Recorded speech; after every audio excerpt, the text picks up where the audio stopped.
আকাশবাণী খবর পড়ছি নমামি বসুরুদ্র। প্রথমে বিশেষ বিশেষ খবর। লোকসভা নির্বাচনে পঞ্চম পর্যায়ের জন্য প্রচারাভিযান আজ শেষ হচ্ছে। এই পর্বে ৪৯টি আসনে ভোট নেওয়া হবে সোমবার ২০ মে। নির্বাচনের বাকি দফার জন্য প্রচারাভিযান তুঙ্গে। দিল্লি পুলিশ স্বাতি মালিয়ালের হেনস্থার ঘটনার পুনর্নির্মাণ করেছে। মুখ্যমন্ত্রীর আত্মসহায়কও পাল্টা অভিযোগ দায়ের করেছেন। নেপালের প্রধানমন্ত্রী পুষ্প কমল দহল প্রচণ্ড হাউস অব রিপ্রেজেন্টেটিভসে সোমবার আস্থা ভোট নেওয়ার জন্য ফেডারেল সংসদীয় সচিবালয়কে চিঠি লিখেছেন। ভারত চাবাহার বন্দরকে আফগানিস্তান এবং মধ্য এশীয় দেশগুলির সঙ্গে সংযোগকারী স্থান হিসেবেই গণ্য করে থাকে বলে বিদেশ মন্ত্রক জানিয়েছে। আইপিএল ক্রিকেটে লখনৌ সুপার জায়ান্টস 18 রানে মুম্বাই ইন্ডিয়ান্সকে হারিয়ে দিয়েছে। আসছে বিস্তারিত খবরে। লোকসভা নির্বাচনের পঞ্চম পর্যায়ের জন্য প্রচারাভিযান আজ শেষ হচ্ছে। এই পর্বে ৪৯টি আসনে ভোট নেওয়া হবে সোমবার ২০ মে। এর মধ্যে রয়েছে উত্তরপ্রদেশের ১৪, মহারাষ্ট্রের ১৩, পশ্চিমবঙ্গের ৭, বিহার ও ওড়িশার ৫টি করে, ঝাড়খণ্ডের ৩ এবং কেন্দ্রশাসিত জম্মু কাশ্মীর ও লাদাখের ১টি করে আসন। পশ্চিমবঙ্গের ৭টি আসন হল বনগাঁ, ব্যারাকপুর, হাওড়া, উলুবেড়িয়া, হুগলি, শ্রীরামপুর ও আরামবাগ। প্রচারের শেষ লগ্নে সব দলের প্রার্থীরাই মিটিং, মিছিল, রোড শোর মাধ্যমে ভোটারদের মন জয় করার চেষ্টা করছেন। এদিকে সপ্তম দফা ভোটের মনোনয়ন প্রত্যাহারের সময়সীমা গতকাল শেষ হয়েছে। এই দফায় পশ্চিমবঙ্গের ৯টি সহ দেশের ৫৭টি আসনে ভোট নেওয়া হবে। এর মধ্যে রয়েছে উত্তরপ্রদেশ ও পাঞ্জাবের ১৩টি করে, বিহারের ৮, ওড়িশা ৬, হিমাচল প্রদেশের ৪, ঝাড়খণ্ডের ৩ এবং কেন্দ্রশাসিত চণ্ডীগড়ের ১টি আসন। দেশজুড়ে লোকসভা নির্বাচনের জন্য পরবর্তী দফাগুলির জন্য জোরদার প্রচারাভিযান চলছে। প্রধানমন্ত্রী নরেন্দ্র মোদী লোকসভা ভোটে রেকর্ড সংখ্যক আসনে জয়লাভ করবেন বলে প্রত্যয় ব্যক্ত করেছেন। মুম্বাইয়ে গতকাল এক র্যালিতে যোগ দিয়ে তিনি বলেন, ২০৪৭ সালের মধ্যে ভারতকে উন্নত রাষ্ট্রে পরিণত করতে তিনি দিন-রাত কাজ করে চলেছেন। সাধারণ মানুষের জীবন আরও স্বচ্ছন্দ করে তোলাকেই তাঁর সরকার অগ্রাধিকার দিয়ে থাকে।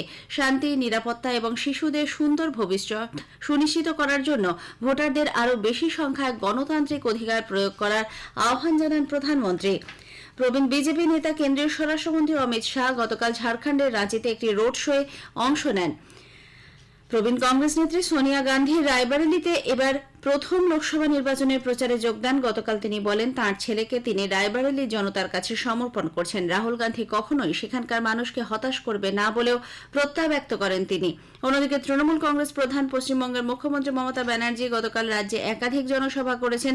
ঝাড়গ্রামের গোপীবল্লভপুরে গজাশিমুল নবজোয়ার ময়দানে মুখ্যমন্ত্রী বলেন, এনআরসি, সিএএ এর মতো আইনের সাহায্যে বিজেপি দেশে বিভেদ তৈরি করতে চাইছে। সমাজবাদী পার্টির প্রধান অখিলেশ যাদব এবং কংগ্রেসের প্রাক্তন সভাপতি রাহুল গান্ধী যৌথভাবে আমেঠিতে জোট প্রার্থীদের সমর্থনে প্রচার চালান। আবগারি দুর্নীতিকাণ্ডে অর্থ তছরুপের মামলায় ইডির গ্রেপ্তারিকে চ্যালেঞ্জ জানিয়ে দিল্লির মুখ্যমন্ত্রী অরবিন্দ কেজরিওয়ালের দায়ের করা পিটিশনে সুপ্রিম কোর্ট রায়দান স্থগিত রেখেছে। তবে নিম্ন আদালতে তিনি জামিনের আবেদন জানাতে পারবেন বলে অনুমতি দিয়েছে সুপ্রিম কোর্ট। বিচারপতি সঞ্জীব খান্না এবং বিচারপতি দীপঙ্কর দত্তের বেঞ্চ গতকাল কেজরিওয়ালের পক্ষে অভিষেক মনু সিংভি এবং ইডির পক্ষে অতিরিক্ত সলিসিটর জেনারেল এস.ভি. রাজুর বক্তব্য শোনার পর রায়দান স্থগিত রাখেন। উল্লেখ্য, অর্থ তছরুপের মামলায় ইডি দিল্লির মুখ্যমন্ত্রীকে ২১শে মার্চ গ্রেপ্তার করে। ১০ই মে শীর্ষ আদালত ১ জুন পর্যন্ত কেজরিওয়ালের অন্তর্বর্তী জামিন মঞ্জুর করেছিল। আম আদমি পার্টির নেত্রী আতিশি গতকাল রাজ্যসভার সাংসদ স্বাতি মালিয়ালের তোলা যাবতীয় অভিযোগ খণ্ডন করেছেন। এক সাংবাদিক বৈঠকে আতিশি দাবি করেন, সমাজ মাধ্যমে ভাইরাল হওয়া ভিডিওতেই মালিওয়ালের দাবি খারিজ হয়ে গেছে। গোটা ঘটনায় বিজেপির ষড়যন্ত্র রয়েছে বলে তিনি অভিযোগ করেন। উল্লেখ্য, স্বাতি দিল্লির মুখ্যমন্ত্রী অরবিন্দ কেজরিওয়ালের আত্মসহায়ক বিভব কুমারের বিরুদ্ধে অভব্যতা ও হেনস্থার মামলা দায়ের করেছেন। বিষয়টি নিয়ে আম আদমি পার্টি অভিযুক্তকে আড়াল করতে চাইছে বলে স্বাতির অভিযোগ। তাঁর দাবি, দলের সদস্যরাই তাঁর চরিত্র হনন করছেন। স্বাতি জানান, এতদিন তিনি মেয়েদের জন্য একাই লড়ছিলেন, এবার তিনি লড়বেন নিজের জন্যও। এদিকে কেজরিওয়ালের আত্মসহায়ক বিভব স্বাতির বিরুদ্ধে পাল্টা অভিযোগ দায়ের করেছেন। এই মামলা তদন্তে দিল্লি পুলিশের ফরেন্সিক দল গতকাল মুখ্যমন্ত্রী অরবিন্দ কেজরিওয়ালের বাসভবনে যান। সেখানে তারা অনুসন্ধানের কাজ চালিয়েছে। ঘটনার পুনর্নির্মাণও করা হয়। অন্যদিকে স্বাতি মালিয়ালের একটি ভিডিও সোশ্যাল মিডিয়ায় ভাইরাল হয়েছে। আপের পক্ষ থেকে দলের এক্স হ্যান্ডেলে ভিডিওটি শেয়ার করা হয়। ওই ভিডিওটি মালিয়ালকে হেনস্থার ঘটনার দিনের। বিভব কুমারের বিরুদ্ধে ফোন করে পুলিশে প্রথম অভিযোগ জানানোর পর এই ভিডিও রেকর্ড করা হয়েছিল। এর প্রতিক্রিয়ায় মালিয়াল জানান, ভিডিওয় গোটা ঘটনার উল্লেখ নেই। বাড়ি এবং ঘরের সিসিটিভি ফুটেজ পরীক্ষা করলেই প্রকৃত তথ্য সামনে আসবে বলে তিনি জানান। এই খবর আপনারা শুনছেন আকাশবাণী থেকে। নেপালের প্রধানমন্ত্রী পুষ্পকমল দাহাল প্রচণ্ড প্রতিনিধি সভা হাউস অব রিপ্রেজেন্টেটিভসে সোমবার আস্থা ভোট নেওয়ার জন্য ফেডারেল সংসদীয় সচিবালয়কে চিঠি লিখেছেন। নেপালের সংবিধানে 102 নম্বর ধারা অনুযায়ী জোট সরকারের কোনো রাজনৈতিক দল সমর্থন তুলে নিলে 30 দিনের মধ্যে প্রধানমন্ত্রীকে প্রতিনিধি সভায় আস্থা ভোটের সম্মুখীন হতে হয়। মে মাসে 13 তারিখ উপেন্দ্রলাল যাদবের নেতৃত্বাধীন জনতা সমাজবাদী পার্টি প্রধানমন্ত্রীর ওপর থেকে সমর্থন তুলে নেয়। তারপরই প্রতিনিধি সভায় আস্থা প্রস্তাবের সম্মুখীন হওয়ার এই সিদ্ধান্ত। উল্লেখ্য 2022-এ 25শে ডিসেম্বর প্রচণ্ড নেপালের প্রধানমন্ত্রী পদে আসীন হন। তারপর থেকে এই নিয়ে চতুর্থবার তিনি আস্থা ভোটের সম্মুখীন হতে চলেছেন। আগের 3বারের আস্থা ভোটে প্রচণ্ড জয়লাভ করলেও তাঁর সমর্থনে ভোট ক্রমশ কমেছে। 2023-এর জানুয়ারিতে আস্থা প্রস্তাবের পক্ষে পড়ে 268টি ভোট।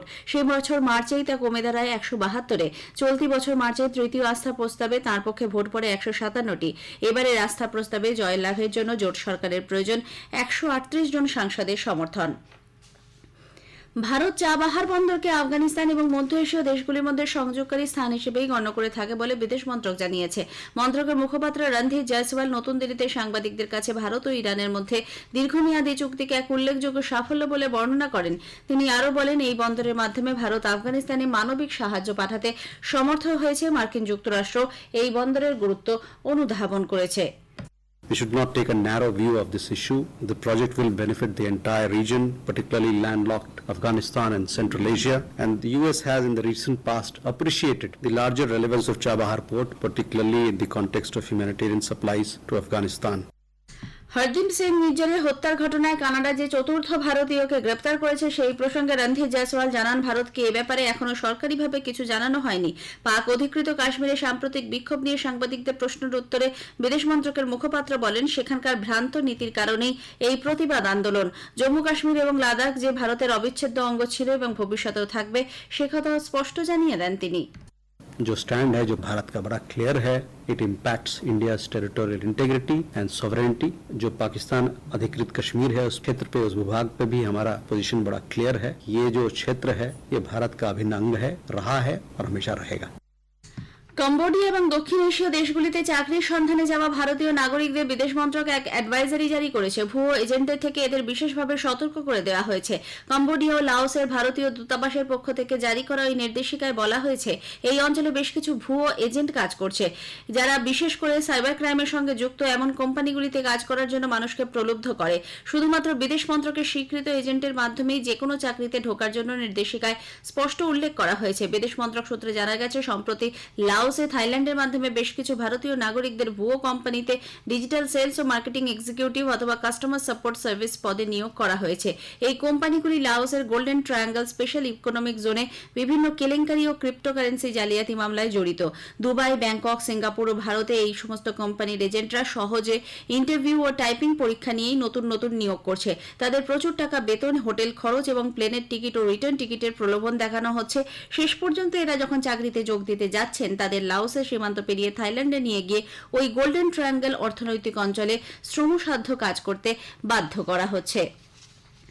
ইসরায়েলি সেনা গাজা থেকে 3 পণবন্দীর দেহ উদ্ধার করেছে। সে দেশের প্রতিরক্ষা বাহিনী আইডিএফ জানিয়েছে, দেহগুলি শনাক্ত করা গেছে। গত 7ই অক্টোবর তাদের হত্যা করে দেহগুলি গাজায় নিয়ে যাওয়া হয়েছিল। রাতভর অভিযান চালিয়ে সেগুলি উদ্ধার করা হয়েছে। ইসরায়েলের প্রধানমন্ত্রী বেঞ্জামিন নেতানিয়াহু এই খবরে শোক প্রকাশ করেছেন। উল্লেখ্য, গত 7ই অক্টোবর হামাস বন্দুকবাজদের অতর্কিত হামলায় ইসরায়েলে প্রায় 1200 জনের মৃত্যু হয়। 252 জনকে পণবন্দী করে গাজায় নিয়ে যাওয়া হয়েছিল। এরপরই ইসরায়েলের প্রত্যাঘাতে 35,000-এর বেশি মানুষ প্রাণ হারিয়েছেন।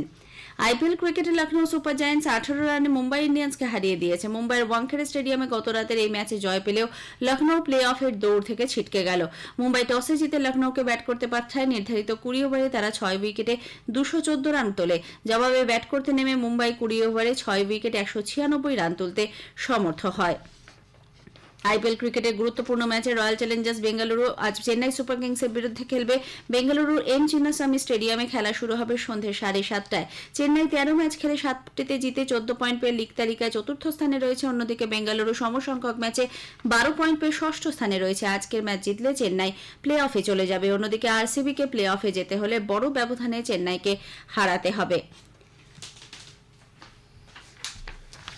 মুম্বাইয়ের ঘাটকোপার একটি পেট্রোল পাম্পের ওপর কোম্পানির হোর্ডিং ভেঙে 16 জনের মৃত্যু হয়। তার মালিক ভবেশ ভিনদেকে গতকাল উদয়পুর থেকে মুম্বাই নিয়ে আসা হয়েছে। ঘটনার পর থেকেই ভবেশ পলাতক ছিলেন। শেষ করার আগে খবরের বিশেষ কিছু অংশ আরও একবার। লোকসভা নির্বাচনের পঞ্চম পর্যায়ের জন্য প্রচারাভিযান আজ শেষ হচ্ছে। এই পর্বে 49টি আসনে ভোট নেওয়া হবে সোমবার 20 মে। নির্বাচনের বাকি দফার জন্য প্রচারাভিযান তুঙ্গে। আইপিএল ক্রিকেটে লখনৌ সুপার জায়ান্টস 18 রানে মুম্বাই ইন্ডিয়ান্সকে হারিয়ে দিয়েছে। খবর শেষ হলো।